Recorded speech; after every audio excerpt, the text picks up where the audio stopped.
Hello everyone, welcome to the new world with IIT and thinking. तो दोस्तों, हम फिर से 5 क्वेश्चन लेके आ चुके हैं। ये 5 क्वेश्चन सारे PYQ हैं, जे मेंस में PYQ पूछे गए हैं।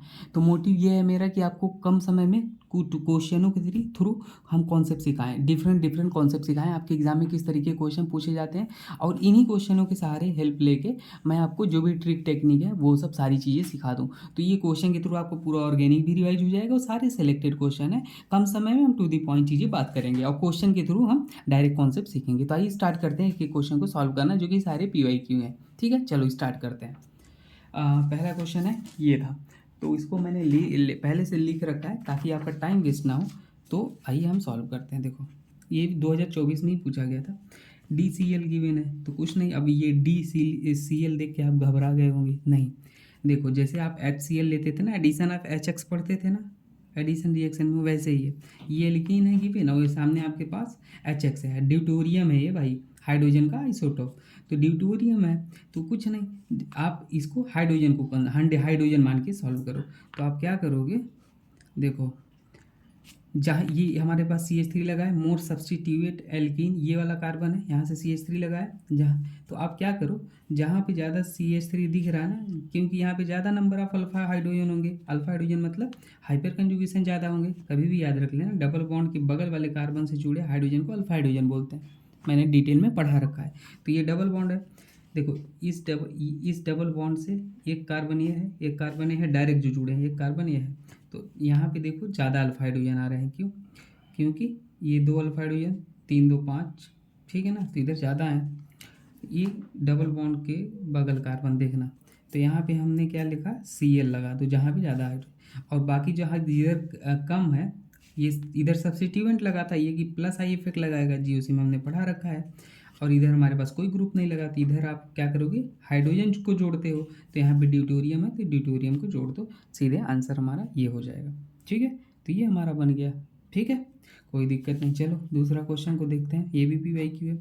पहले स्टेप में कंसनट्रेटेड HNO3 गिवन है। तो कंसनट्रेटेड HNO3 गिवन है तो आप क्या करोगे, तीनों जगह NO2 जोड़ दो आर्थो पैरा पे। यहाँ पे बहुत ही ज़्यादा एक्टिवेटिंग ग्रुप हो जाता है यहाँ पे, तो इसलिए NO2 का हम जोड़ देंगे। कभी भी ये गिवन हो तो हम क्या करते हैं, नाइट्रेशन हो जाता है, NO2 प्लस इलेक्ट्रोफाइल का काम आता है और जुड़ जाता है। अगले स्टेप में NaOH और HCl गिवन है, तो एसिड बेस रिएक्शन होने की संभावना है। होता क्या है, ये इतना ज़्यादा ये इलेक्ट्रॉन विड्रॉइंग ग्रुप हो गया ना, NO2 -I -M लगाएगा। ये क्या करेगा, इतना ज़्यादा इलेक्ट्रॉन विड्रॉइंग हो जाता है कि यहाँ पे OH माइनस होता है, यहाँ पे आता है और इसको बाहर सब्स्टिट्यूशन रिएक्शन हो जाता है। तो कुछ नहीं, यहाँ पर हमारे पास OH आके जुड़ जाएगा और बाकी जो जैसे था आप वैसे ही लगे रहेंगे। तो हमारा ये आंसर हो जाएगा। आप सीधे सीधे डायरेक्ट क्वेश्चन आया था, याद रखो। इसमें पूछा था कि number of alkene obtain on electrolysis, है ना। बोला था इन दोनों का मिक्सचर है, गिवन था, ठीक है। इनका इलेक्ट्रोलिसिस कराया गया है, तो आपसे पूछा था टोटल नंबर ऑफ एल्केन कितने होंगे। तो भाई इलेक्ट्रोलिसिस में क्या होता है, सिंपली कुछ नहीं, जो भी यहाँ पे हाइड्रोकार्बन है, देखो यहाँ पे हाइड्रोकार्बन कितना है दिख रहा है, इसको छोड़ के यहाँ पे CH3 है, यहाँ पे C2H5, देखो यहाँ पे क्या है, CH3 है और यहाँ पे C2H5 है। तो देखो तो यहाँ पे कितने पॉसिबिलिटी बन सकते हैं। पहली पॉसिबिलिटी है कि CH3 और C2H5 के साथ कपल कर लें, CH हम हाइड्रोजन नहीं बना रहे हैं, देखो ये आपस में जुड़ गए, 1 2 3 कार्बन के एल्केन बना लिया।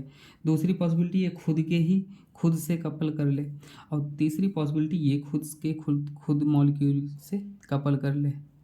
ठीक है ना, 2 कार्बन थे, 2 और आ जाएंगे तो 4 हो जाएंगे। तो टोटल हमारे पास 3 प्रोडक्ट बनेंगे, सिंपल। कभी भी इलेक्ट्रोलिसिस अगर पूछता है, ये गिवन होता है, कोलवे इलेक्ट्रोलिसिस बोलते हैं, तो ऐसे करा देना, ठीक है ना। ये टोटल पॉसिबल पूछा था तो, ठीक है। अगला चौथा क्वेश्चन है, ये गिवन था। देखो, अल्कोहलिक KOH अगर गिवन होता है हीट के साथ, तो वहाँ पे E2 रिएक्शन कराया करो। E2 रिएक्शन क्या होता है, देखो यहाँ पे जो ये वाला हाइड्रोजन है, ये इसके बगल क्या है, अल्फा, इसके बगल बीटा। तो ये बेस है KOH, बेस क्या करेगा, इस बीटा हाइड्रोजन को अब्स्ट्रैक्ट करता है और अब यहाँ से ये बॉन्ड आएगा, इसको बाहर निकाल देगा। तो हमारे पास क्या बन जाएगा, सी ये बन गया। हाइड्रोजन को हम नहीं दिखा रहे हैं। अगले स्टेप में हमारे पास HBr गिवन है, तो HBr क्या करेगा,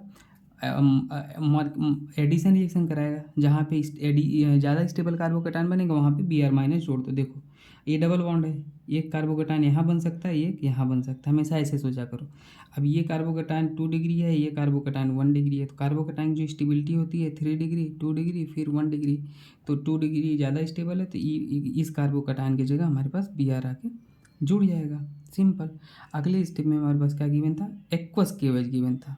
एक्वस KOH हमेशा SN2 रिएक्शन यहाँ पे कराएगा इन जनरल। तो SN2 एक्वस को यहाँ एल्कोहलिक था तो ये एलिमिनेशन करा दिया, यहाँ एक्वस था तो यहाँ क्या कराएगा, SN2।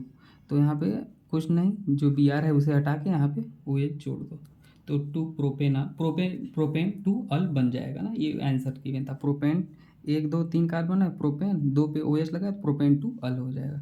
ठीक है, चलो लास्ट क्वेश्चन सॉल्व कर लेते हैं आज का। अच्छा क्वेश्चन था ये, बेहतरीन क्वेश्चन। देखो यहाँ पे एडिशन ऑफ वाटर है, तो कुछ नहीं, ये ऐसे जैसे था और यहाँ पे हमारे पास OH आप जोड़ दो, क्योंकि ये भी ज़्यादा सब्स्टिट्यूएंट एल्कीन है, ज़्यादा स्टेबल कार्बोकटायन बनेगा। यहाँ पे अगर कार्बोकटायन बनेगा तो देखो ये प्लस आई द्वारा प्लस एच द्वारा स्टेबलाइज है, और यहाँ पे बनाओगे तो नहीं स्टेबलाइज है ज़्यादा, तो इसलिए OH वहाँ जोड़ दो। हाइड्रोबोरेशन ऑक्सीडेशन कराओगे तो जहाँ लेस स्टेबल होता है इस केस में वहाँ पे OH जुड़ता है, बस ये चीज़ याद रख लेना स्टार बना के। हाइड्रोबोरेशन ऑक्सीडेशन B2H6 होता है ना NaOH के प्रेजेंस में, ठीक है हाइड्रोबोरेशन ऑक्सीडेशन रिएक्शन होता है, तो कभी हाइड्रोबोरेशन ऑक्सीडेशन हो तो लेस स्टेबल कार्बोकटायन की जगह OH जोड़ना, बाकी यहाँ पे और ये सिन एडिशन होता है, शायद सिन ही एडिशन होता है, ठीक है। और यहाँ पे जहाँ ज़्यादा स्टेबल होगा एडिशन ऑफ वाटर, ठीक है। ओके दोस्तों, थैंक यू।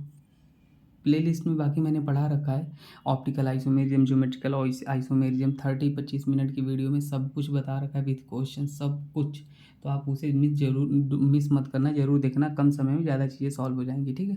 Thank you.